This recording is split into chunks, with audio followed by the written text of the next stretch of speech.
Assalamu alaikum.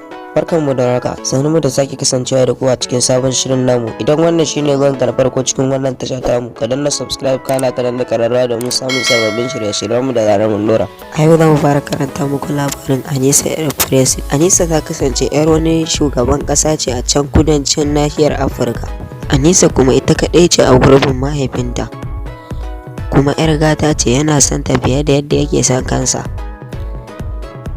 A ɓangaren kayan more rayuwa kuwa komai take so ta riga da ta samu, baya ji baya gani a cikin ƙaunarta.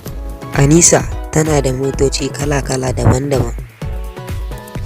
Anisa tana da security na kanta wanda idan ta fita yawo da su. Anisa tana da masu mata aiki, hatta kawowa abinci ma su ma na daban. Dai Anisa ta ci gaba da more rayuwarta a cikin gidansu. Ana nan sai mahaifin Anisa ya ce mata ta fidda mijin aure nan da kwana 3, in kuma ba haka ba ya zaɓa mata wani fitaccen saurayi wanda yake ganin ya dace da ita. Ashe Anisa tana da wani saurayi wanda take so yake kuma sanda, wanda baban nata wanda bai san da shi ba yana zuwa gunta da safe ya kuma zo da rana, da dare ma kuma gidansu yake. Sunan saurayin Anisa ya kasance ana kiransa da babawo. Babawo ya kasance ɗan wata mata ne wanda mijinta ya jima da rasuwa, kuma matar talaka ce. Ita kuma Anisa sai ta ɗauki soyayya ta ɗora wa wannan bawan Allah. Amma president baban Anisa ya yi alwahin cewa ba zai ba wa 'yarsa ɗan talaka ba, dole sai dai ta je ta ɗan nemo ɗan mai kuɗi kamata. Ganin haka, kwanakin da ibawa Anisa ta nemo mijin aure ya kusa ƙare. Ta kuma Anisa tana tsoron ta nuna ba banta saurayin da za ta aura babawo, domin talaka ne, ba shi da halin yin aure ko da an ce a lokacin ya fito.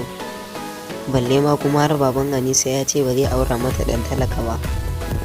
Hakan ya sanya Anisa cikin wata damuwa, kuma Anisa ko kaɗan ba ta so ta ga ɓacin ran mahaifinta, kuma ko wani damuwa ba ta so ta ganya a ciki. Kuma hima yana fuskance da 'yarsa, ko canjawa ta yi sai ya kula da ita. Har lokaci ya cika, Anisa ba ta ta ce da mahaifinta ga mijin da ta fitar ba. Yadda ya zo ya samu Anisa ya ce mata, Anisa ake ga kina ramewa ne, kina kwanjamewa? Ta ce dad ba komai wallahi. Ya buɗe baki ya ce wa yarsa Anisa na fitar miki da mijin aure tun da ke kin gaba samuwa, dan gidan tsohon minista Alhaji Abubakar. Idan ba za ki damu ba gobe zai zo ya ganki.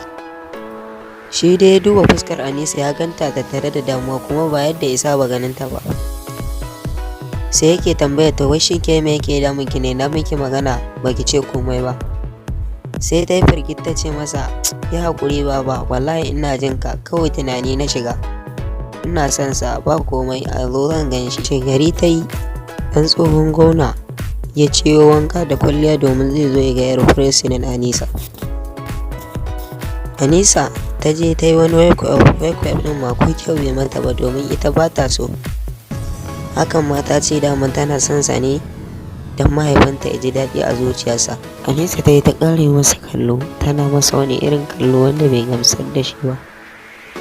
Ita kawai a lokacin burinta ya ce bai yi mata ba, amma shi kuma sam sai ya ga Anisa ta burge shi kuma ta masa. A lokacin ya ɗauki wata soyayya ya ɗora mata, yake jin idan ba ita ba zai rayu ba. A lokacin da baban Anisa ya tambaye shi, yin 'yar nan ta maka? Sai ya ce kwarai kwa ta muni, ni idan ba za a dawo ba a ɗaura mana aure a cikin satin nan ba. Anisa ta kawar da kai, bacin rai ya hana ta cewa ko. Nan sai baban Anisa ya ce yake lahu su tafi, za yi magana da Anisa. Abin da suka tattauna suka yanke za su yi magana daga baya.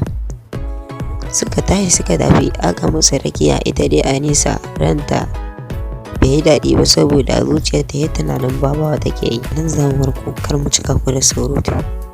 Ku kasance da Addininsa TV domin samun ci gaban wannan labari nan ba da jimawa ba. Duka a nan muke zuwa muku da ƙarshen labarin namu. Idan wannan shine zuwan ka na farko cikin wannan tasha tamu, ka danna subscribe kana ka danna kararrawa domin samun sababbin shirye-shiryenmu da zarar mun ɗora.